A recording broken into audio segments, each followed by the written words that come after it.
¿Alguna vez has tomado una decisión en una fracción de segundo que desearías poder retractar por el resto de tu vida? Pues déjame contarte sobre el día que lo cambió todo para mí, el día en que rechacé a un niño descalzo del restaurante donde trabajaba, solo para descubrir que nada es tan simple como parece. Esta es mi historia, contada desde lo más profundo de mi corazón, y necesito que escuches cada palabra, porque podría cambiar la forma en que ves el mundo a tu alrededor. Lo recuerdo como si fuera ayer, aunque han pasado meses desde aquella noche fatídica. El sol se estaba poniendo sobre la ciudad, proyectando largas sombras doradas a través de los pisos de mármol pulido de Le Chateau, el restaurante más exclusivo del centro donde había trabajado como camarero durante 3 años. El aire acondicionado zumbaba suavemente, mezclándose con el tintineo delicado de copas de cristal y el murmullo de clientes adinerados discutiendo negocios sobre vino caro. Estaba orgulloso de mi posición allí, orgulloso de la camisa blanca impecable que vestía, la corbata negra perfectamente anudada, la forma en que mis zapatos brillaban bajo las luces de la araña. Trabajar en Le Chateau no era solo un empleo, era una declaración, una insignia de honor que decía que lo había logrado en un mundo competitivo, donde solo los mejores eran suficientemente buenos. Había luchado arduamente para conseguir este puesto. Pasé por 3 rondas de entrevistas. Soporté semanas de entrenamiento riguroso sobre colocación adecuada de mesas, maridaje de vinos y el arte del servicio invisible. Mi gerente, la señora Patricia Hendricks, era una mujer de estándares exigentes, alguien que creía que la excelencia no era un acto sino un hábito, y había inculcado esa filosofía en cada miembro de su personal. Aquella tarde comenzó como cualquier otra. Acababa de terminar de servir aperitivos a una mesa de empresarios en trajes caros cuando lo noté. Una pequeña figura parada en la entrada, apenas visible a través de las puertas de vidrio esmerilado que separaban el elegante comedor de la bulliciosa calle afuera. Al principio pensé que mis ojos me estaban jugando una mala pasada porque lo que veía no tenía sentido en el contexto de donde estaba. El maitre, Roberto, un hombre alto con cabello plateado y un aire de desdén aristocrático, estaba bloqueando la entrada con su cuerpo, su mano levantada en un gesto que claramente decía detente. Me acerqué más, la curiosidad apoderándose de mí, y fue entonces cuando lo vi claramente por primera vez. Un niño, no más de 8 o 9 años, con cabello oscuro enmarañado que caía sobre sus ojos, vistiendo una camiseta rasgada que alguna vez pudo haber sido blanca pero ahora era de un gris sucio, y pantalones cortos demasiado grandes para su pequeño cuerpo, sostenidos por lo que parecía ser un pedazo de cuerda, pero lo que más me impactó,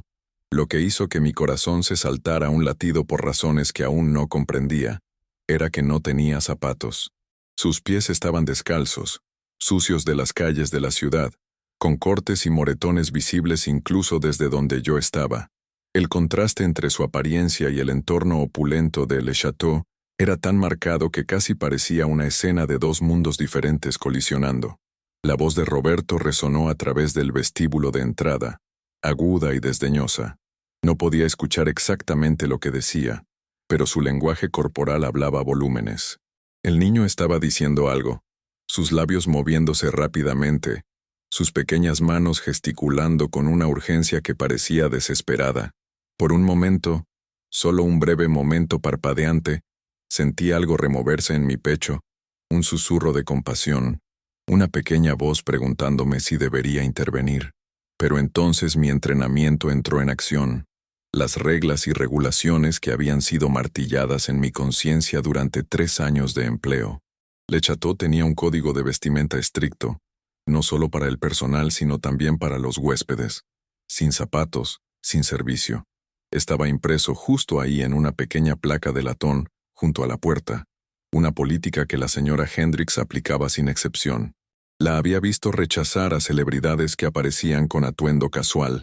empresarios que olvidaban sus chaquetas, incluso a la esposa de un político local que usaba sandalias consideradas inapropiadas para nuestro establecimiento. Las reglas eran las reglas, y existían por una razón, para mantener la atmósfera exclusiva que nuestra clientela pagaba precios premium para disfrutar. Así que cuando Roberto finalmente se dio por vencido tratando de razonar con el niño, y me llamó con un gesto brusco, supe exactamente qué se esperaba de mí. Me acerqué a la entrada con pasos confiados, mi máscara profesional firmemente en su lugar, listo para manejar la situación con la eficiencia que me había valido el empleado del mes 2 veces en el último año. De cerca, el niño se veía aún más desaliñado de lo que había pensado inicialmente. Su cara estaba manchada de suciedad, y había rastros de lágrimas corriendo por sus mejillas, cortando líneas limpias a través de la mugre. Sus ojos, sin embargo, eso es lo que recuerdo con mayor claridad, eran grandes y marrones, llenos de una desesperación que parecía demasiado profunda para alguien tan joven, como si estuviera cargando el peso del mundo entero sobre sus pequeños hombros. Cuando me miró, vi esperanza titilar en esos ojos, una creencia de que tal vez yo sería diferente, que tal vez yo escucharía lo que Roberto había descartado. Abrió la boca para hablar, su voz quebrándose con emoción, pero levanté mi mano para detenerlo antes de que pudiera sacar las palabras. No quería escuchar su historia, no quería saber por qué estaba allí, o qué había traído a un niño descalzo al umbral del restaurante más caro de la ciudad, porque escuchar su historia haría más difícil hacer lo que sabía que tenía que hacer, haría que la culpa que ya estaba comenzando a roer los bordes de mi conciencia creciera en algo que no podría ignorar. Así que lo interrumpí, mi voz profesional pero firme, el mismo tono que usaba al explicar a los clientes que estábamos completamente reservados, o que un vino en particular ya no estaba disponible. Le dije que Le Chateau tenía un código de vestimenta estricto, que no podíamos permitir que nadie sin calzado apropiado entrara en las instalaciones, y que necesitaba irse inmediatamente. Las palabras salieron suaves y practicadas, un guión que había entregado innumerables veces antes a personas que no cumplían con nuestros estándares, aunque nunca a un niño, nunca a alguien que se veía tan completamente desesperado y solo. Mientras hablaba, observé cómo la esperanza en sus ojos moría, extinguiéndose lentamente como la llama de una vela privada de oxígeno. Sus hombros se desplomaron, su pequeño cuerpo pareciendo colapsar sobre sí mismo, y lágrimas frescas comenzaron a brotar por su rostro. Intentó una vez más hablar, explicar, su voz elevándose con urgencia, pero yo ya estaba retrocediendo, ya me estaba alejando, ya estaba cerrando la puerta a lo que sea que había venido a decir. Roberto colocó una mano firme en el hombro del niño, guiándolo de regreso hacia la calle con eficiencia practicada, y yo regresé al comedor, empujando el encuentro al fondo de mi mente mientras recogía una bandeja de platos principales que necesitaban ser entregados a la mesa 7. Pero algo era diferente ahora. Algo había cambiado en el aire a mi alrededor, aunque no podía identificar exactamente qué era. Los otros camareros susurraban entre ellos, lanzando miradas hacia la entrada, y algunos de los clientes cerca de las ventanas estiraban sus cuellos para ver qué estaba sucediendo afuera. Intenté concentrarme en mi trabajo, moviéndome de mesa en mesa con precisión mecánica, rellenando vasos de agua, tomando pedidos, limpiando platos, pero mi mente seguía volviendo a esos ojos marrones llenos de desesperación, a los cortes en esos pies descalzos, a la urgencia en esa pequeña voz que me había negado a escuchar. Algo se sentía mal, profundamente mal, como si acabara de cometer un error terrible pero aún no pudiera ver el alcance completo de sus consecuencias. El comedor parecía demasiado brillante de repente, la risa de los clientes adinerados demasiado fuerte, el tintineo de los cubiertos contra la fina porcelana casi burlón en su indiferencia casual al sufrimiento que existía justo más allá de nuestras puertas de vidrio esmerilado. Estaba entregando menús de postres a una pareja celebrando su aniversario cuando lo escuché, el sonido que marcaría el momento en que todo cambió. Las puertas de la cocina se abrieron de golpe con un estruendo que hizo que todos en el restaurante saltaran, y la señora Hendricks salió corriendo, su rostro usualmente compuesto enrojecido de color, sus ojos muy abiertos con algo que parecía pánico mezclado con reconocimiento. Se estaba moviendo más rápido de lo que jamás la había visto moverse, prácticamente corriendo a través del comedor en sus tacones de diseñador, dirigiéndose directamente a la entrada donde Roberto apenas estaba regresando de haber escoltado al niño. Observé, congelado en mi lugar con los menús de postres todavía agarrados en mis manos, mientras ella agarraba a Roberto del brazo y le decía algo en una voz demasiado baja, para que yo escuchara pero lo suficientemente urgente como para que su rostro se pusiera pálido. Luego ambos salieron corriendo afuera, empujando a través de las puertas de vidrio hacia el aire de la tarde, y vi a la señora Hendricks mirando arriba y abajo de la calle frenéticamente, su cabeza girando de un lado a otro como si estuviera buscando algo precioso que se había perdido. Todo el restaurante se había quedado en silencio ahora, toda conversación detenida, cada ojo vuelto hacia el drama que se desarrollaba en la entrada. Dejé los menús y me acerqué más, atraído por una fuerza que no podía resistir, mi corazón comenzando a latir en mi pecho con un ritmo que se sentía como temor mezclado con anticipación. A través de las puertas de vidrio, pude ver que la señora Hendricks había encontrado al niño. Lo había alcanzado aproximadamente media cuadra más allá donde estaba sentado en el bordillo, su pequeño cuerpo encorvado, hombros temblando con sollozos. Se arrodilló junto a él, sin importarle que su falda cara estuviera tocando la acera sucia, y colocó sus manos sobre sus hombros. Incluso desde donde yo estaba, podía ver su rostro transformarse, la máscara habitual de autoridad profesional derritiéndose para revelar una emoción cruda que nunca había presenciado en todos mis años, trabajando bajo su supervisión. Estaba llorando, lágrimas reales brotando por su rostro, mientras jalaba al niño hacia un abrazo que parecía contener años de dolor y anhelo. Luego se levantó, tomando su mano suavemente en la suya, y lo condujo de regreso hacia el restaurante. Y finalmente vi el rostro de Roberto claramente. Vi la vergüenza y el horror escritos en sus rasgos aristocráticos mientras sostenía la puerta abierta para ellos.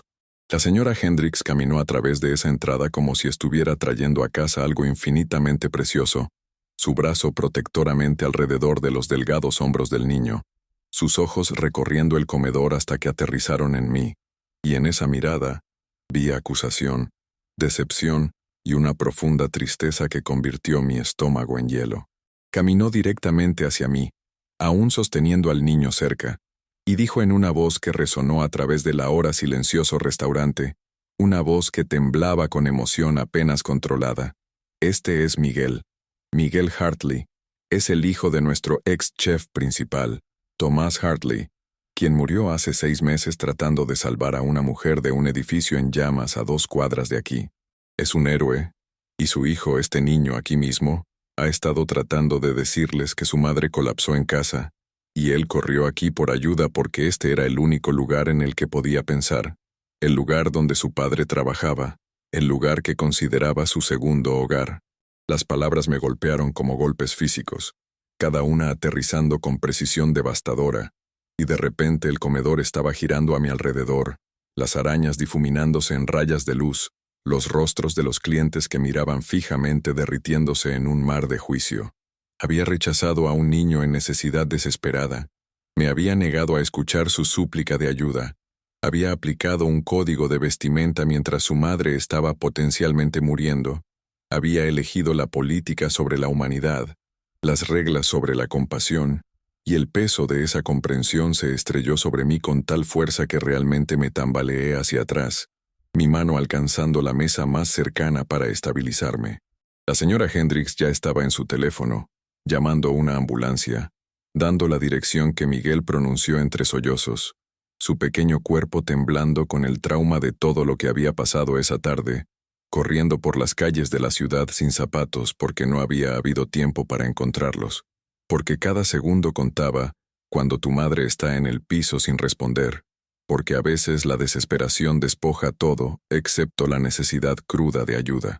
Me quedé allí, enraizado en el lugar, incapaz de moverme o hablar, observando mientras uno de los otros camareros traía una silla para Miguel, mientras alguien más le traía agua y una servilleta para limpiar su rostro, mientras todo el personal se movilizaba alrededor de este niño que yo había rechazado, ofreciendo consuelo y apoyo que debería haber sido dado el momento en que cruzó nuestras puertas. La ambulancia llegó rápidamente, sirenas aullando en la distancia antes de detenerse frente al Chateau, y la señora Hendricks fue con Miguel, subiendo a la parte trasera del vehículo sin un segundo pensamiento para el restaurante que estaba dejando atrás en medio del servicio de cena. Antes de que las puertas se cerraran, me miró una vez más, y vi en sus ojos no ira, sino una profunda decepción que cortó más profundo que cualquier reprimenda podría haber hecho. No necesitaba decir nada más porque el mensaje era claro. Había fallado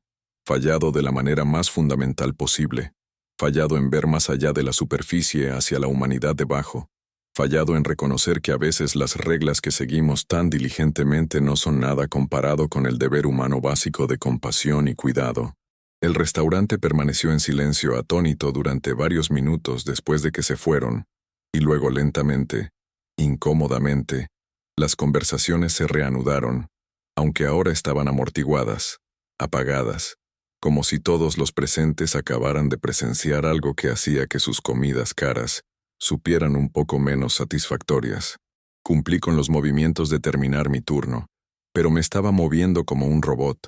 mi cuerpo en piloto automático mientras mi mente reproducía la escena una y otra vez, cada repetición añadiendo nuevas capas de vergüenza y arrepentimiento. Cada vez que cerraba los ojos veía el rostro de Miguel, veía la esperanza muriendo en sus ojos cuando lo rechacé. Escuchaba su voz tratando de hablar palabras que no lo dejé decir. Sentía el peso de mi elección presionando sobre mí como una carga física. Cuando mi turno finalmente terminó, no pude ir a casa. No pude enfrentar el silencio vacío de mi apartamento, donde no tendría nada que hacer excepto pensar en lo que había hecho. En lugar de eso, caminé, vagando por las calles de la ciudad mientras la noche se profundizaba a mi alrededor, pasando tiendas cerradas y bares concurridos, pasando personas sin hogar durmiendo en portales por los que había caminado 1000 veces antes sin realmente verlos, pasando niños jugando en parques bajo la mirada vigilante de sus padres, niños que tenían hogares y seguridad y zapatos en sus pies. La ciudad se veía diferente para mí ahora, como si un velo se hubiera levantado de mis ojos, revelando capas de lucha humana y dolor que me había entrenado para no ver. Me había deliberadamente cegado a mí mismo en busca de excelencia profesional y avance personal.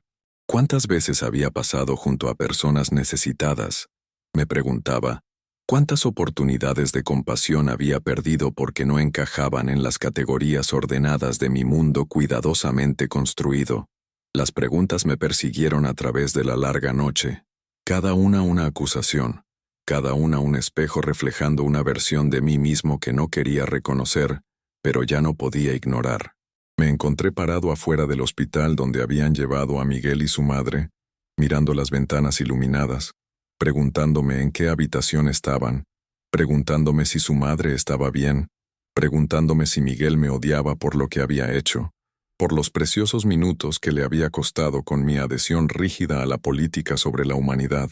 Un guardia de seguridad finalmente me pidió que me moviera, probablemente pensando que era algún tipo de vagabundo merodeando en la propiedad del hospital, y la ironía de eso no se me escapó, siendo juzgado por mi apariencia y circunstancias así como yo había juzgado a Miguel por las suyas. Quería entrar, quería encontrarlos y disculparme. Quería explicar que normalmente no era así, que era una buena persona que había cometido un error terrible, pero ¿qué explicación podría posiblemente justificar lo que había hecho?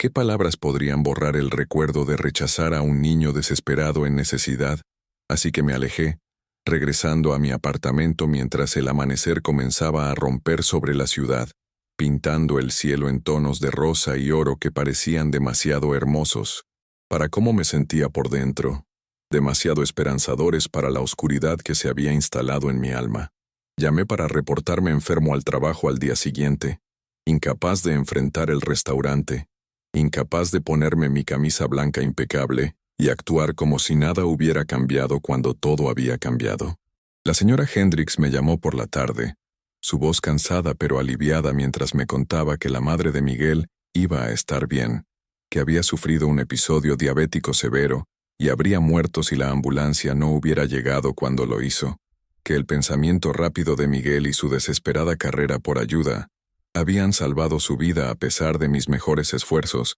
para evitar que él obtuviera esa ayuda. Ella no dijo esa última parte directamente, pero colgaba en el aire entre nosotros, Una acusación tácita que sentí más agudamente que cualquier crítica directa podría haber entregado. Me pidió que fuera al restaurante al día siguiente para una reunión, y acepté, sabiendo que esta conversación determinaría si todavía tenía un trabajo, sabiendo que no estaba seguro de merecer mantenerlo después de lo que había sucedido. Esa noche, apenas dormí, dando vueltas mientras mi mente reproducía cada detalle de esa tarde, examinando cada momento donde podría haber tomado una decisión diferente. Podría haber escuchado en lugar de descartar. Podría haber visto a un niño en necesidad en lugar de una violación del código de vestimenta. Cuando llegué al Chateau a la mañana siguiente, el restaurante estaba cerrado, el comedor vacío y silencioso, sin el bullicio habitual de preparación para el servicio de la tarde.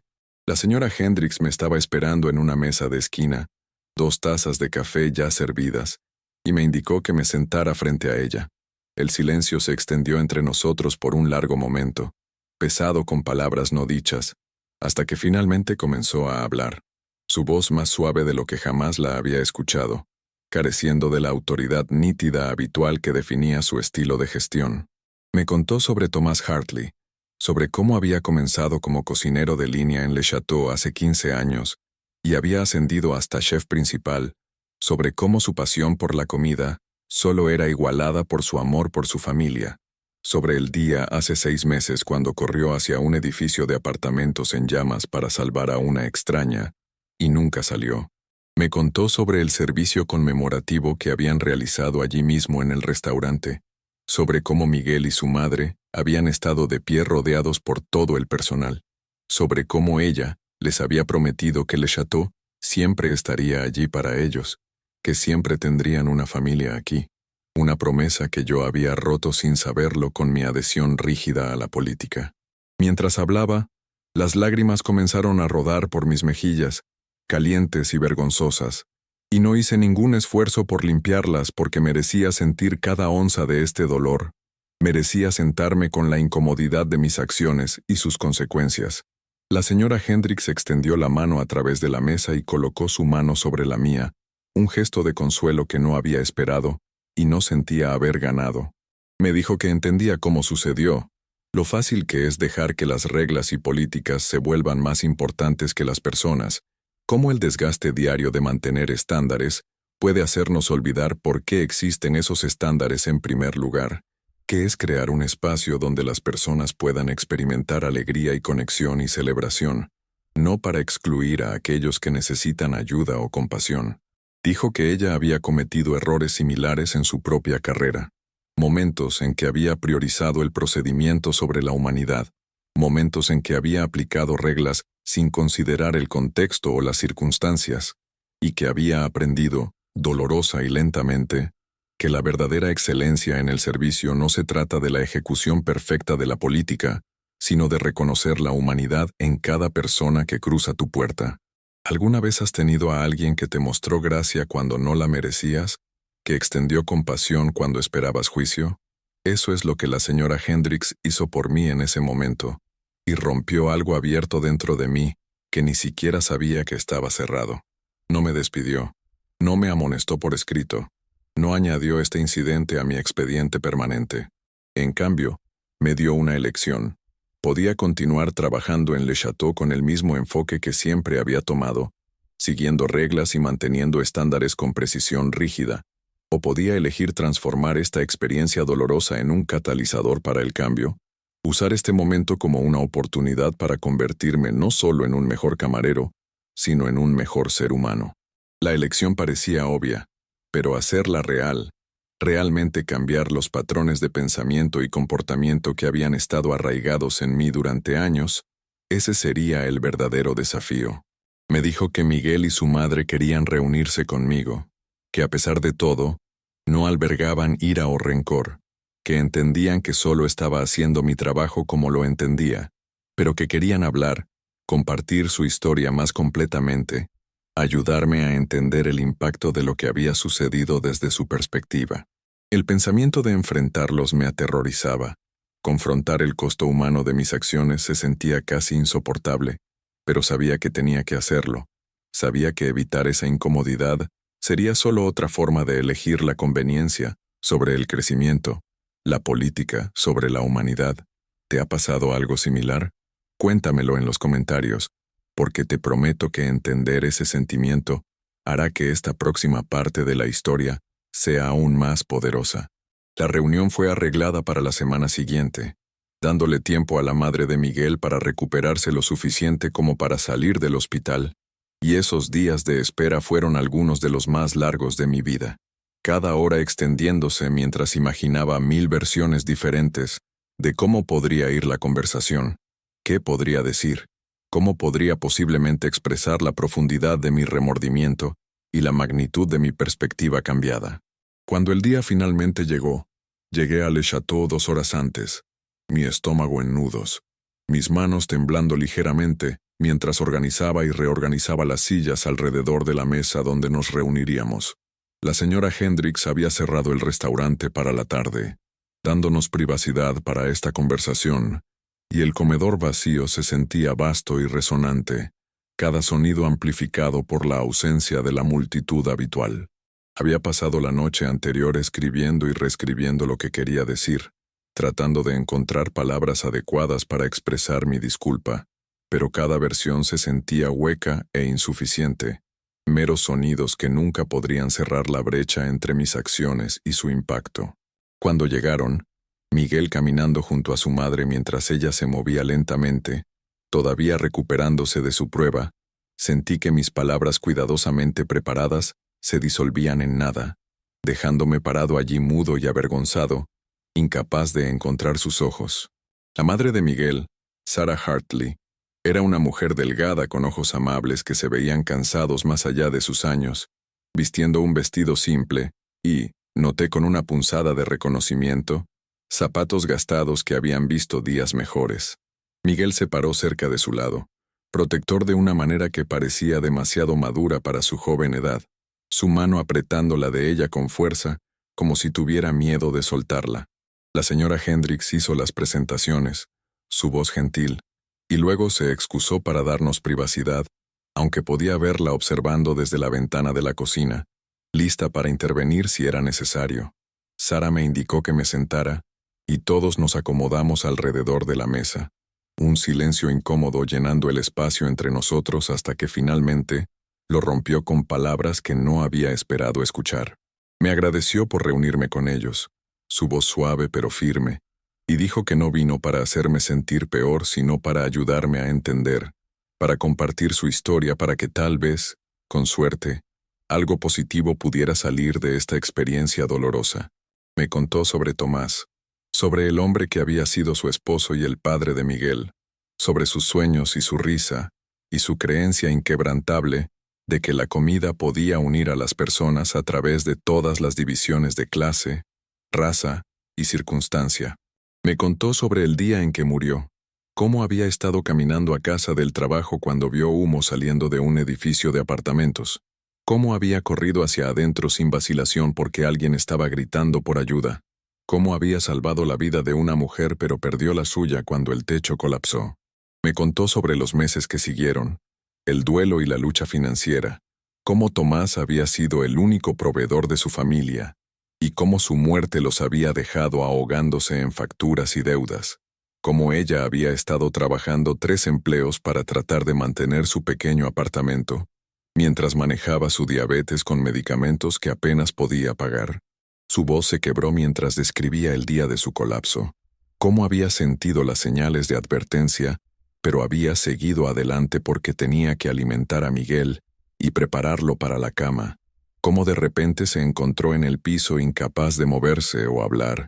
observando impotente mientras el rostro de Miguel aparecía sobre el de ella, sus ojos muy abiertos con terror. Me contó cómo él había tratado de llamar al 911 pero su teléfono había sido desconectado por falta de pago, cómo había corrido a vecinos que no estaban en casa, cómo en su pánico y desesperación había recordado Le Château, había recordado el lugar que su padre había amado, había recordado que su padre siempre había dicho que las personas allí eran como familia, y había corrido las 15 cuadras, sin detenerse, sin siquiera pensar en ponerse zapatos, impulsado puramente por la necesidad de salvar la vida de su madre. Mientras hablaba, Miguel se sentó en silencio junto a ella, sus ojos fijos en la mesa, y pude verlo reviviendo esa tarde aterradora,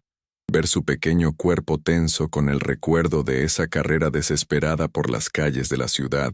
esa necesidad frenética de encontrar ayuda antes de que fuera demasiado tarde. Sara extendió la mano y colocó su mano sobre la de él, un gesto de consuelo y conexión, antes de volver su mirada hacia mí, y lo que vi en sus ojos no era ira o acusación, sino una profunda tristeza mezclada con algo que casi parecía compasión. Me dijo que no me culpaba por lo que sucedió, que entendía que estaba siguiendo reglas, haciendo mi trabajo, manteniendo los estándares de un establecimiento que se enorgullecía de la excelencia, pero quería que entendiera algo crucial sobre esas reglas y estándares. Deben servir a la humanidad, no anularla. Dijo que las políticas y procedimientos son importantes, crean orden y consistencia y calidad,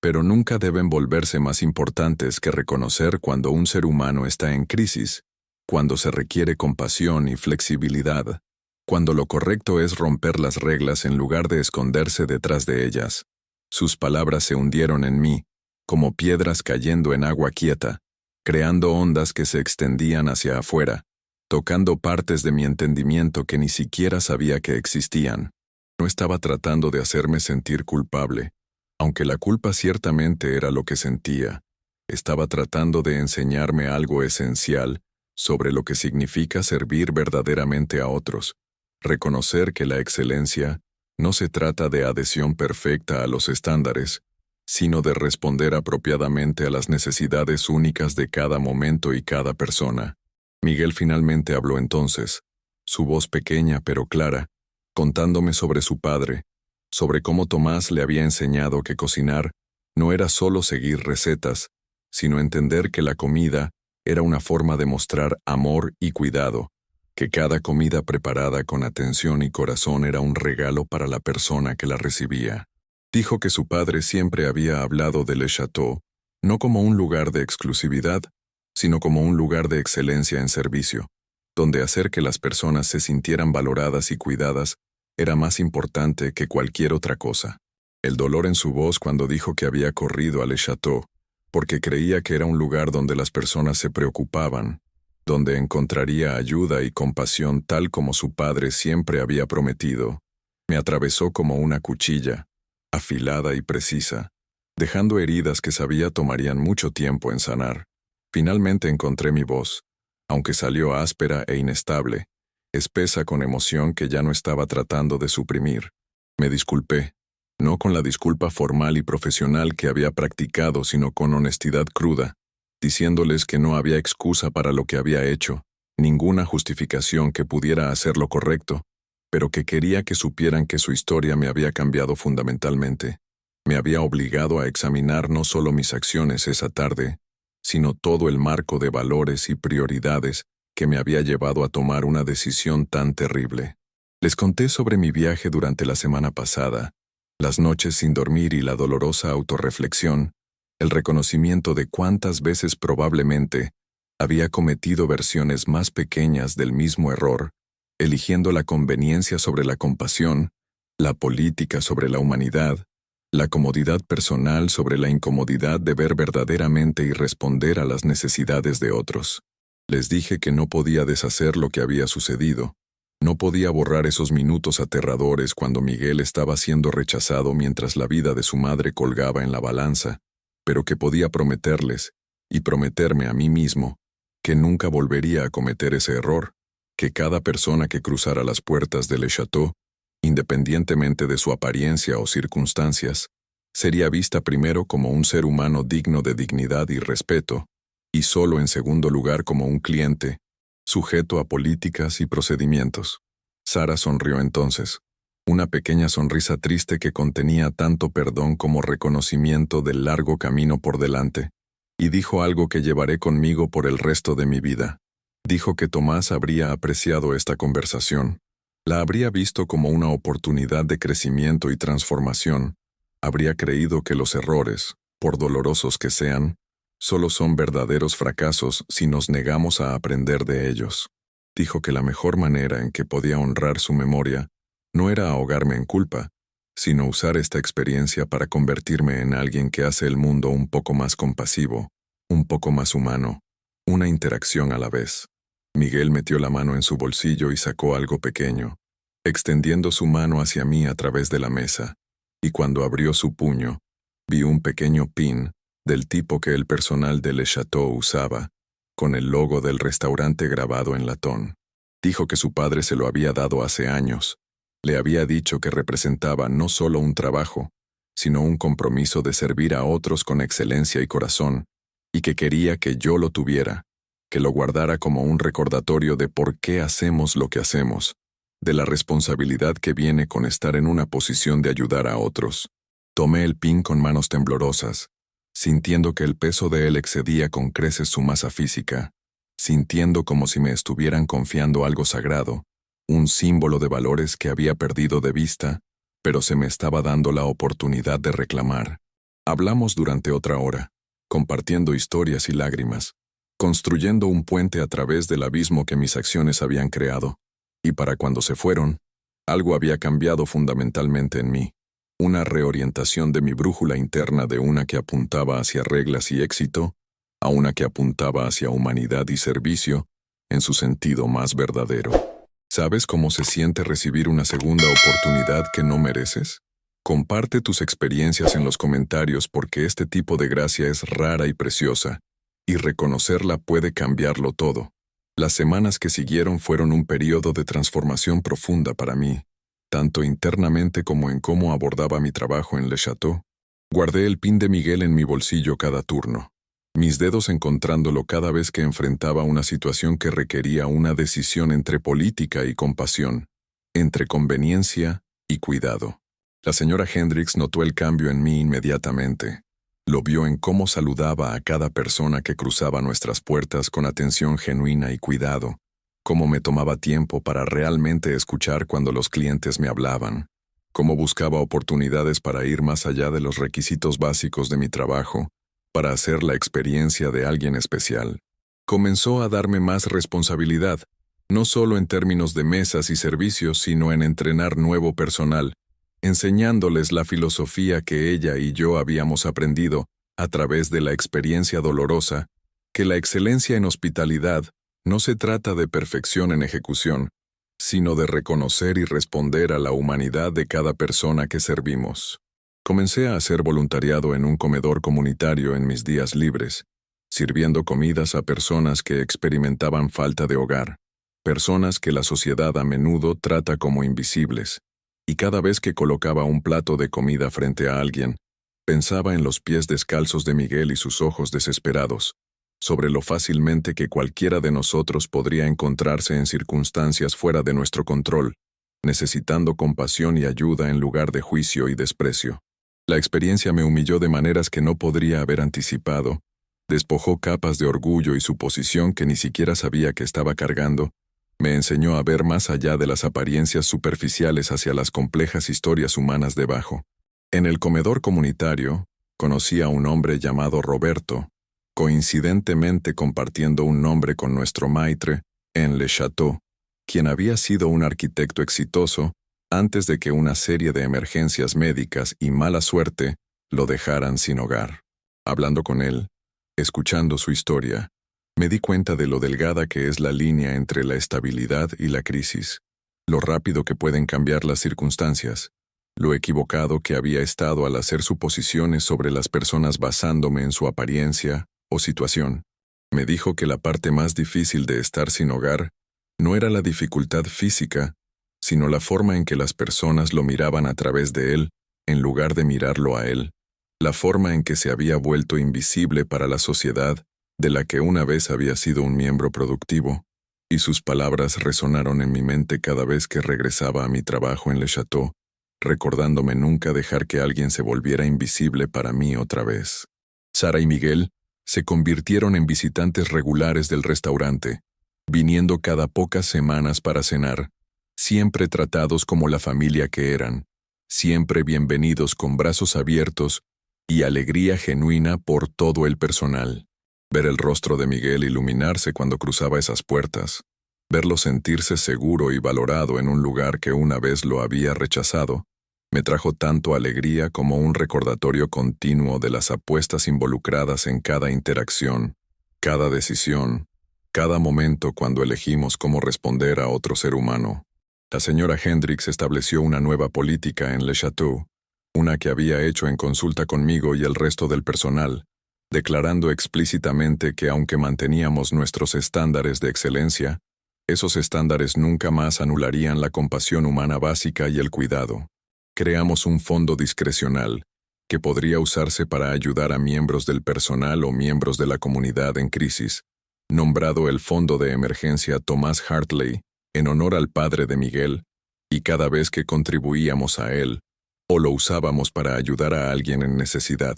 sentía que estábamos honrando no solo la memoria de Tomás, sino la lección que su hijo nos había enseñado a todos sobre el verdadero significado del servicio. El restaurante comenzó a cambiar de maneras sutiles, convirtiéndose no solo en un lugar de cena fina, sino en un lugar conocido en la comunidad por hospitalidad genuina, por tratar a cada persona con dignidad independientemente de sus circunstancias. Todavía manteníamos nuestros altos estándares, todavía servíamos comida exquisita en porcelana fina bajo arañas brillantes, pero había una calidez ahora que no había existido antes, un reconocimiento de que la verdadera excelencia incluye la compasión como un ingrediente esencial. Nuestra reputación creció, no a pesar de este cambio sino debido a él, cuando corrió la voz sobre un restaurante que no solo servía comida sino que servía a la humanidad, que entendía que el servicio significaba ver y valorar a cada persona que cruzaba la puerta.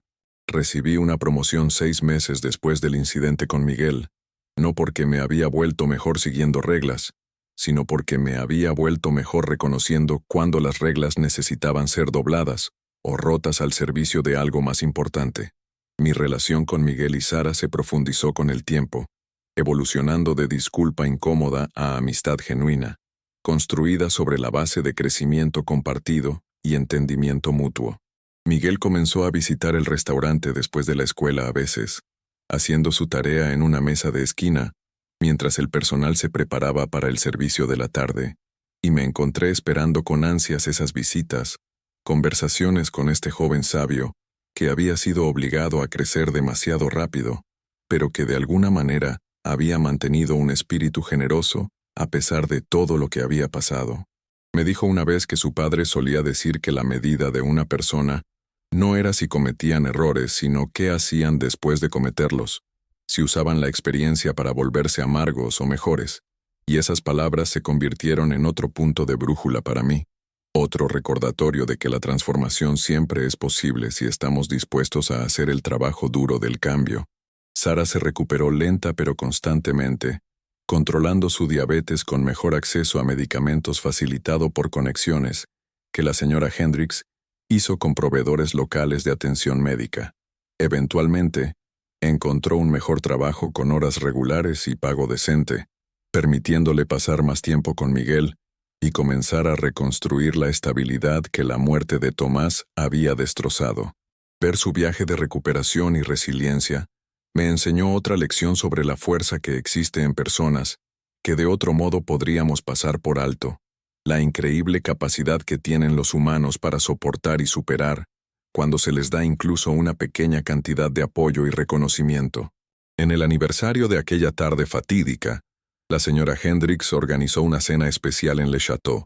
cerrando el restaurante a clientes regulares y en su lugar organizando una reunión para Sara, Miguel, todo nuestro personal y la mujer que Tomás había muerto salvando del edificio en llamas. Fue una tarde de lágrimas y risas, de historias compartidas sobre un hombre que había tocado tantas vidas, de reconocimiento de que su legado vivía no solo en su hijo, sino en los corazones cambiados y las prácticas de todos los presentes. Durante la cena, la señora Hendricks dio un discurso sobre Tomás, sobre su pasión por la comida y las personas, sobre su creencia de que un restaurante debería ser más que solo un negocio sino un lugar de comunidad y conexión, y mientras hablaba, vi a Miguel sosteniendo la mano de su madre, lágrimas fluyendo por ambos rostros, pero sus lágrimas estaban mezcladas con sonrisas porque sentían la presencia de Tomás en esa habitación. Sentían que sus valores estaban siendo honrados y continuados. La mujer que Tomás había salvado, una señora mayor llamada Gracia, habló sobre cómo pensaba en él todos los días, cómo su sacrificio le había dado la oportunidad de ver a sus nietos crecer, de estar presente para cumpleaños y graduaciones, y todos los pequeños momentos que componen una vida, y su gratitud nos recordó a todos que el heroísmo no se trata solo del momento dramático de sacrificio, sino de todas las ondas que fluyen hacia afuera de ese momento, tocando innumerables vidas de formas que no siempre podemos predecir o medir. Después de la cena, Miguel me llevó aparte, y me dio algo envuelto en papel de seda, cuidadosamente doblado y atado con cuerda, y cuando lo desenvolví, encontré una fotografía de Tomás en sus blancos de chef, de pie en la cocina de Le Chateau, su rostro iluminado con alegría y orgullo, y en la parte de atrás, Sara había escrito: «Gracias por honrar su memoria al aprender a ver lo que él siempre vio, la humanidad en todos». Onis, mantengo esa fotografía en mi mesa de noche ahora, lo primero que veo cada mañana y lo último que veo cada noche, un recordatorio constante del hombre que nunca conocí, pero que cambió mi vida a través de su hijo, a través de su legado, a través de la dolorosa lección que su familia me enseñó sobre lo que realmente importa. Mi transformación no sucedió de la noche a la mañana, y no fue un proceso suave o fácil, pero fue real y duradero, una reconexión fundamental de cómo me movía por el mundo y cómo entendía mi papel en las vidas de otras personas. Comencé a ver mi trabajo no como camarero, sino como alguien en una posición de poder pequeño pero significativo. Poder para hacer que el día de alguien sea mejor o peor, para verlos o ignorarlos, para extender compasión o retenerla, y me comprometí a usar ese poder responsablemente, reflexivamente, con atención constante a la humanidad de cada persona que encontraba. Todavía había momentos en que me sorprendía a mí mismo comenzando a juzgar, basándome en la apariencia, comenzando a dejar que la política anulara la compasión, pero ahora tenía herramientas para reconocer esos momentos y elegir de manera diferente, hacer una pausa y realmente mirar a la persona frente a mí, recordar los pies descalzos de Miguel y sus ojos desesperados, preguntarme qué haría Tomás en esta situación.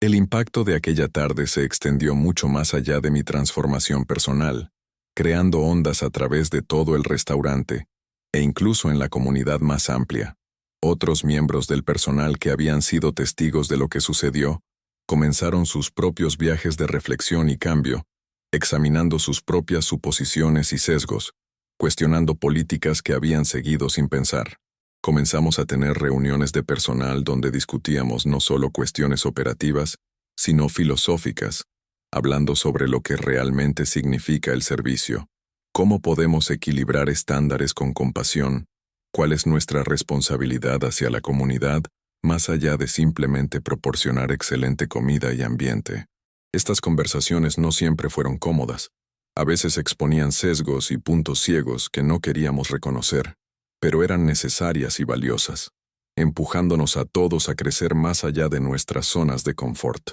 La señora Hendricks se convirtió en algo así como una mentora para mí durante este periodo, compartiendo historias de su propia carrera, momentos en que había cometido errores similares a los míos, momentos en que había aprendido lecciones difíciles sobre la diferencia entre ser profesional y ser humano. Me contó sobre un incidente al principio de su carrera de gestión, cuando había despedido a un miembro del personal por llegadas tardías, repetidas, sin tomarse el tiempo para entender que el empleado estaba cuidando a un padre enfermo y luchando por equilibrar el trabajo con responsabilidades familiares, como más tarde había aprendido que su aplicación rígida de la política había contribuido a una crisis que podría haberse prevenido con un poco de flexibilidad y compasión. Su disposición a compartir sus propios fracasos y crecimiento me ayudó a entender que el camino para volverse verdaderamente excelente en servicio está pavimentado con errores y aprendizaje, que la perfección no es el objetivo sino más bien la mejora constante y la conciencia creciente. Comencé a leer libros sobre hospitalidad y servicio, no solo los manuales técnicos sobre maridaje de vinos y colocación de mesas, sino obras filosóficas sobre lo que significa servir a otros, reconocer su dignidad, crear espacios donde las personas se sientan valoradas y vistas. Un libro en particular, sobre las dimensiones espirituales del trabajo de servicio, hablaba sobre cómo cada interacción con otro ser humano es una oportunidad para construirlos o derribarlos, para reconocer la chispa divina en ellos o disminuirla, y ese encuadre transformó cómo entendía incluso los intercambios más pequeños, el breve momento de contacto visual al tomar un pedido, el tono de voz al responder una pregunta, la calidad de atención dada al escuchar las necesidades de un cliente. Estos no eran solo aspectos mecánicos de hacer mi trabajo, sino oportunidades sagradas para afirmar el valor y la humanidad de alguien. Y entender eso hizo que cada turno se sintiera menos como trabajo y más como un llamado. Sara me dijo una vez que Tomás había sentido lo mismo sobre cocinar, que veía preparar comida no como solo una habilidad técnica, sino como un acto de amor y cuidado, una forma de nutrir no solo cuerpos, sino almas. Y escuchar eso me ayudó a entender por qué Miguel había estado tan seguro de que Le Chateau lo ayudaría, por qué había creído que los valores de su padre estaban encarnados en el lugar donde había trabajado. Tomás había tratado de infundir cada plato que hacía con esa filosofía de cuidado y conexión, y mi trabajo ahora era asegurar que esa filosofía se extendiera a cada aspecto de la operación del restaurante, desde cómo saludábamos a los huéspedes en la puerta, hasta cómo decíamos adiós cuando se iban. Los cambios que hicimos en Le Chateau comenzaron a atraer atención de otros restaurantes y negocios de hospitalidad en la ciudad, con gerentes y propietarios llamando a la señora Hendricks para preguntar sobre nuestro enfoque, curiosos sobre cómo habíamos logrado mantener nuestros altos estándares y atmósfera exclusiva, mientras también nos volvíamos conocidos por un servicio compasivo e inclusivo. Comenzó a dar charlas en conferencias de la industria, siempre llevándome con ella, haciéndome compartir la historia de Miguel y aquella terrible tarde cuando lo rechacé, usando mi fracaso como una herramienta de enseñanza para ayudar a otros a evitar cometer errores similares. Fue humillante y a veces doloroso pararme frente a salas llenas de profesionales de la hospitalidad y relatar mi peor momento, ver el reconocimiento en sus ojos de que ellos también podrían haber hecho lo mismo, en circunstancias similares, pero también fue sanador, transformando mi vergüenza en algo con propósito, usando mi error para potencialmente prevenir innumerables otros. Comenta en este video si alguna vez has tenido una experiencia que cambió completamente tu perspectiva sobre tu trabajo o tu vida, porque entender que todos tenemos estos momentos transformadores nos ayuda a reconocer su valor cuando ocurren. Miguel se graduó de la escuela primaria 2 años después de aquella tarde fatídica, y asistí a su ceremonia de graduación junto con Sara y la señora Hendricks, viéndolo caminar a través del escenario para recibir su diploma.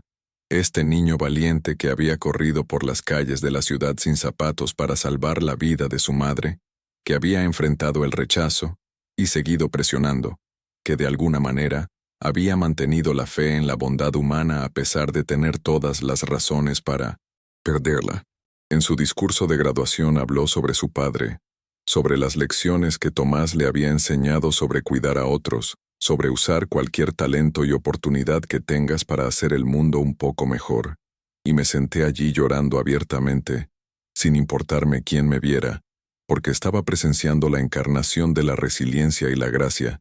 viendo a un niño que tenía todo el derecho de estar amargado y enojado, en cambio, eligiendo honrar la memoria de su padre difundiendo los mismos valores de compasión y servicio que Tomás había vivido. Después de la ceremonia, Miguel me encontró entre la multitud y me dio un abrazo, agradeciéndome por ser parte de su viaje, y me di cuenta con claridad repentina de que este joven no me veía como la persona que le había fallado, sino como alguien que había aprendido de ese fracaso, que había permitido que esa experiencia dolorosa lo transformara en alguien mejor. Su perdón y aceptación, dados libremente sin ninguna demanda o expectativa, fue uno de los mayores regalos que he recibido, un recordatorio de que los humanos tienen una capacidad increíble para la gracia si estamos dispuestos a recibirla. El fondo de emergencia, Tomás Hartley, que establecimos en Le Chateau, ha ayudado a docenas de personas a lo largo de los años,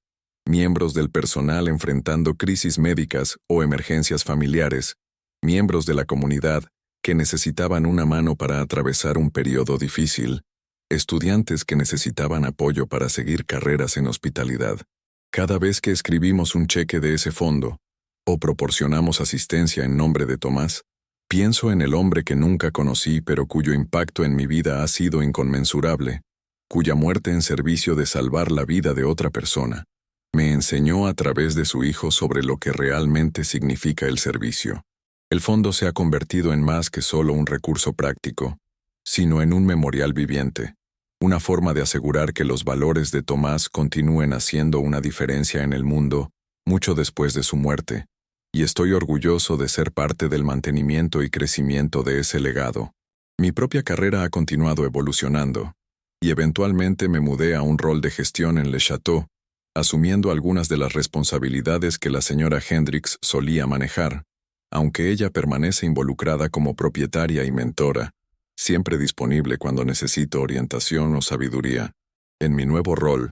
he hecho una prioridad entrenar a cada nuevo miembro del personal en la filosofía del servicio compasivo, contándoles la historia de Miguel durante su orientación, asegurándome de que entiendan que las políticas y estándares son importantes, pero siempre deben servir al objetivo más grande de reconocer y honrar la humanidad de cada persona que cruza nuestras puertas. Algunos empleados nuevos piensan que estoy siendo demasiado sentimental o poco práctico, prefiriendo centrarse en los aspectos técnicos del servicio, pero he descubierto que aquellos que realmente captan esta filosofía se convierten no solo en mejores trabajadores, sino en mejores seres humanos, llevando estas lecciones más allá del restaurante a cada aspecto de sus vidas. Me he mantenido en contacto con algunos exempleados que se han mudado a otros restaurantes o carreras, y varios me han dicho que lo que aprendieron en Le Chateau sobre ver a las personas, realmente verlas, ha transformado cómo se mueven por el mundo, haciéndolos parejas más atentas, padres más pacientes, ciudadanos más comprometidos. Escuchar estas historias me recuerda que las ondas de aquella tarde con Miguel continúan extendiéndose hacia afuera de formas que no puedo rastrear o medir completamente, tocando vidas que nunca conoceré, creando una cascada de pequeños momentos de compasión y reconocimiento que hacen el mundo incrementalmente mejor. Eso es lo que he aprendido más profundamente de toda esta experiencia, que cada acción que tomamos, cada elección que hacemos sobre cómo tratar a otro ser humano, tiene consecuencias que se extienden mucho más allá del momento inmediato, creando ondas que se extienden hacia afuera en patrones demasiado complejos para comprender completamente. Los 5 minutos que pasé rechazando a Miguel podrían haber costado la vida de su madre, podrían haber traumatizado a un joven más allá de la reparación, podrían haber roto la promesa que nuestro restaurante había hecho a la familia de un héroe caído, pero en cambio, a través de la gracia y el perdón y el trabajo duro de la transformación, esos 5 minutos se convirtieron en el catalizador de cambios que han tocado cientos de vidas de maneras positivas. No digo esto para minimizar lo que hice mal o para sugerir que todo salió bien, entonces mi error no importa. Porque sí importa, siempre importará, y llevaré el peso de esos momentos por el resto de mi vida. Pero lo digo para ilustrar que los errores, por graves que sean, no tienen que ser el final de la historia, que siempre tenemos la oportunidad de aprender y crecer y cambiar, de usar nuestros fracasos como bases para convertirnos en mejores versiones de nosotros mismos. Mirando hacia atrás ahora, más de 3 años después de aquella tarde, puedo ver a la persona que era antes de que Miguel cruzara esas puertas, confiado en mi profesionalismo, orgulloso de mi capacidad para mantener estándares, convencido de que la excelencia significaba adhesión perfecta a reglas y políticas, y apenas lo reconozco. Esa persona no era malvada o maliciosa, solo estaba ciego, operando con una visión estrecha de lo que significaba el servicio, incapaz de ver más allá de la superficie hacia la humanidad debajo, y tomó los ojos desesperados de un niño descalzo, para finalmente abrir sus ojos a una verdad más profunda. Estoy agradecido por ese despertar, aunque desearía que no hubiera requerido el sufrimiento de otra persona para entregarlo. Desearía haber podido aprender estas lecciones a través de la reflexión y el estudio, en lugar de a través de las dolorosas consecuencias de mi propio fracaso. Pero la vida no siempre nos ofrece el lujo de aprender lecciones fáciles. A veces las transformaciones más importantes vienen a través de crisis y conflicto, a través de tener nuestras suposiciones desafiadas y nuestras certezas destrozadas, a través de ser obligados a confrontar la brecha entre quienes pensamos que somos y quienes realmente somos, en momentos de presión. Miguel está en la escuela secundaria ahora, un joven reflexivo que hace voluntariado en el comedor comunitario donde yo también trabajo, que ya ha decidido que quiere seguir una carrera en hospitalidad, llevando adelante el legado de su padre en una nueva generación, y cuando lo veo interactuar con las personas, veo los valores de Tomás vivos en él, veo el mismo compromiso con la dignidad y el servicio que definió la vida de su padre. Me ha dicho que quiere abrir su propio restaurante algún día, un lugar que combine excelente comida con inclusividad radical, donde cualquiera independientemente de sus circunstancias o apariencia, se sentiría bienvenido y valorado, donde los estándares de excelencia nunca anularían el compromiso básico con la dignidad humana. No tengo dudas de que logrará ese sueño, y cuando lo haga, quiero estar allí para apoyarlo, ayudarlo a construir algo que honre la memoria de su padre mientras también crea un nuevo modelo de lo que puede ser la hospitalidad. Sara está bien, trabajando ahora como defensora de personas con diabetes, usando su propia experiencia de casi morir de un episodio diabético para ayudar a otros a navegar el sistema de atención médica y acceder a los recursos que necesitan para manejar su condición de manera efectiva. Me ha dicho que una de las cosas más valiosas que salió de su crisis fue el reconocimiento de cuántas personas enfrentan luchas similares en silencio, cuántas familias están a una emergencia de la catástrofe debido al acceso inadecuado a la atención médica y la inestabilidad financiera, y ha hecho su misión tratar de cambiar eso, abogar por mejores sistemas y apoyo, asegurar que otros no tengan que soportar lo que ella y Miguel pasaron. Su trabajo me ha inspirado a involucrarme también en la defensa, usando mi plataforma en la industria de restaurantes para presionar por mejores condiciones laborales y salarios para trabajadores de servicio, desafiar los sistemas que mantienen a las personas atrapadas en ciclos de pobreza y vulnerabilidad, reconocer que los actos individuales de compasión, aunque importantes, deben acoplarse con esfuerzos para cambiar las estructuras que hacen posibles situaciones tan desesperadas en primer lugar. La historia de aquella tarde ha aparecido en medios locales algunas veces, con reporteros queriendo escribir sobre el niño que corrió descalzo por las calles de la ciudad para salvar a su madre, el restaurante que le falló inicialmente pero luego se convirtió en un campeón del servicio compasivo, el camarero que aprendió una lección difícil y se dedicó a la transformación. Cada vez que me entrevistan, trato de enfatizar no mi redención sino la naturaleza continua del crecimiento, el hecho de que aprender a ver y servir verdaderamente a otros no es un destino al que llegas, sino una práctica a la que te comprometes diariamente, requiriendo atención y esfuerzo constante y disposición para examinar tus propios sesgos y suposiciones. No quiero que las personas escuchen esta historia y piensen, qué buen final, todo salió bien, porque eso pierde completamente el punto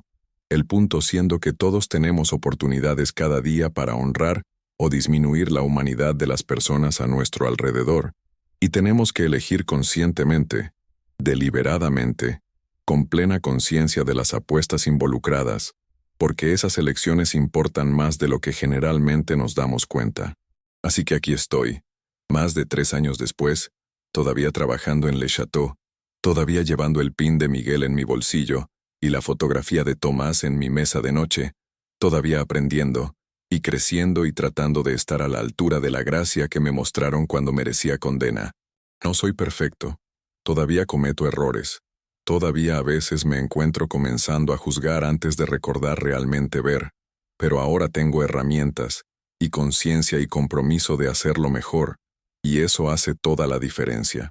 Ahora quiero hablar directamente contigo, quien quiera que seas viendo este video, porque esta historia no es solo sobre mí o Miguel o Le Chateau, es sobre todos nosotros, sobre las elecciones que hacemos cada día en cómo tratamos a las personas a nuestro alrededor.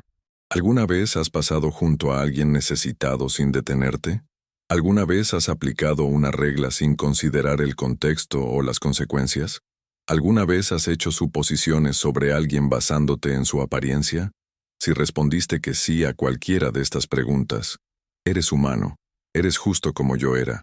operando en piloto automático, siguiendo guiones sociales y políticas institucionales, sin siempre pensar en su impacto humano. Pero la pregunta es, ¿qué harás con ese reconocimiento? ¿Lo usarás como una oportunidad para examinar tus propios patrones y sesgos, para pensar más cuidadosamente sobre cómo te mueves por el mundo e interactúas con otros? ¿O lo descartarás como solo otra historia triste en Internet? Verás el siguiente video y olvidarás todo lo que he compartido contigo aquí. Te estoy preguntando, realmente preguntándote desde el fondo de mi corazón, que dejes que esta historia te cambie, aunque sea un poco, que te haga más consciente del poder que tienes en cada interacción para afirmar o disminuir la humanidad de alguien. Tal vez no eres un camarero en un restaurante exclusivo. Tal vez nunca estarás en una posición de rechazar o ayudar a un niño desesperado, pero tienes otras oportunidades, innumerables oportunidades, para elegir compasión sobre conveniencia, humanidad sobre política, ver sobre juzgar. La persona detrás de ti en la fila del supermercado que parece estar tardando demasiado, tal vez está luchando con algo que no puedes ver. El compañero de trabajo que llega tarde repetidamente, tal vez está lidiando con una crisis que no conoces. La persona pidiendo cambio en la esquina de la calle, tal vez está a un mal golpe de ser tú en circunstancias diferentes. No estoy diciendo que tengas que ayudar a todos o que tener límites está mal, o que las reglas nunca importan. Estoy diciendo que necesitamos liderar con curiosidad y compasión, en lugar de juicio y suposición, que necesitamos realmente mirar a las personas y considerar su humanidad antes de decidir cómo responderles. La lección que aprendí de Miguel, la lección que me costó tanta vergüenza y dolor para entender verdaderamente, es que cada ser humano merece ser visto, ser escuchado, ser tratado con dignidad básica independientemente de sus circunstancias o apariencia. Esta no es una idea radical. En realidad es bastante simple, pero vivirla consistentemente requiere esfuerzo consciente y compromiso continuo, porque todos estamos nadando en una cultura que a menudo nos enseña a hacer lo contrario, a categorizar y juzgar y descartar a personas que no encajan en categorías aprobadas. Te estoy pidiendo que nades contra esa corriente, que seas alguien que ve más allá de la superficie, que hace preguntas antes de hacer juicios, que recuerda que todos tienen una historia y una lucha que tal vez no puedas ver. Si esta historia te conmovió de alguna manera, si te hizo pensar o sentir o reconsiderar cómo te mueves por el mundo, quiero que hagas 3 cosas por mí. Primero, deja un comentario a continuación compartiendo tu propia experiencia con ser juzgado injustamente o con aprender a ver más allá de tus propias suposiciones y juicios. Tu historia podría ser la que toca el corazón de otra persona e inspira su propia transformación. Y al compartirla, estás contribuyendo a una conversación más grande sobre cómo todos podemos volvernos más conscientes y compasivos en cómo nos tratamos unos a otros. No tengas miedo de ser vulnerable en tu comentario, de admitir momentos en que fallaste en ver a alguien o cuando alguien falló en verte, porque esa honestidad es lo que crea conexión y comprensión real. Segundo, si esta historia resonó contigo, si te enseñó algo o cambió tu perspectiva aunque sea un poco, por favor presiona ese botón de me gusta porque ayuda a más personas a encontrar este video. Ayuda a difundir este mensaje de compasión y servicio consciente, más allá de solo tú y yo, creando ondas que podrían tocar a alguien que realmente necesita escucharlo hoy. Piensa en el botón de me gusta no solo como una forma de mostrarme apoyo, sino como una forma de amplificar un mensaje que genuinamente podría hacer el mundo un poco mejor, si suficientes personas lo escuchan y lo toman en serio. Y tercero, por favor suscríbete a Lo que viví y activa la campana de notificaciones porque este canal está dedicado a compartir historias que importan, historias sobre experiencias humanas reales y las lecciones que podemos aprender de ellas, historias que nos desafían a crecer y pensar y convertirnos en mejores versiones de nosotros mismos. Al suscribirte, te estás comprometiendo a mantenerte comprometido con estas conversaciones, a continuar tu propio viaje de crecimiento y conciencia, a ser parte de una comunidad que valora la compasión y la conciencia y el trabajo continuo de volvernos más plenamente humanos. Gracias por quedarte conmigo a través de toda esta historia, por escuchar no solo con tus oídos, sino con tu corazón, por estar dispuesto a sentarte con la incomodidad de verdades difíciles y reflexiones desafiantes. Gracias por preocuparte lo suficiente por Miguel y Sara y Tomás e incluso por mí, un ser humano imperfecto que cometió un error terrible, pero recibió gracia y la oportunidad de transformarse. Y sobre todo, gracias por estar dispuesto a examinar tu propia vida y elecciones, a considerar cómo podrías aplicar estas lecciones en tu propio contexto, a comprometerte a ver y honrar la humanidad en todos los que encuentres. Eso es lo que hace que todo esto valga la pena. Saber que estas experiencias dolorosas y lecciones ganadas con esfuerzo pueden extenderse hacia afuera para tocar vidas que nunca conoceré, creando una cascada de pequeños momentos de compasión que juntos pueden genuinamente hacer del mundo un lugar mejor. Así que sal ahí y sé alguien que ve a las personas, realmente las ve, que trata a todos con la dignidad que merecen, que recuerda que detrás de cada rostro hay una historia humana compleja que merece respeto y compasión. Sé la persona que habría escuchado a Miguel, que habría visto más allá de sus pies descalzos hacia su necesidad desesperada, que habría elegido la humanidad sobre la política sin un momento de duda. Sé el cambio que este mundo necesita desesperadamente, una interacción a la vez, una elección consciente a la vez, un momento de verdadero ver a la vez. Y recuerda, no tienes que ser perfecto, solo tienes que estar comprometido a intentarlo, a aprender de tus errores, a crecer cada día en una versión más consciente y compasiva de ti mismo. Eso es todo lo que cualquiera de nosotros puede hacer, y es suficiente, más que suficiente, para cambiar el mundo.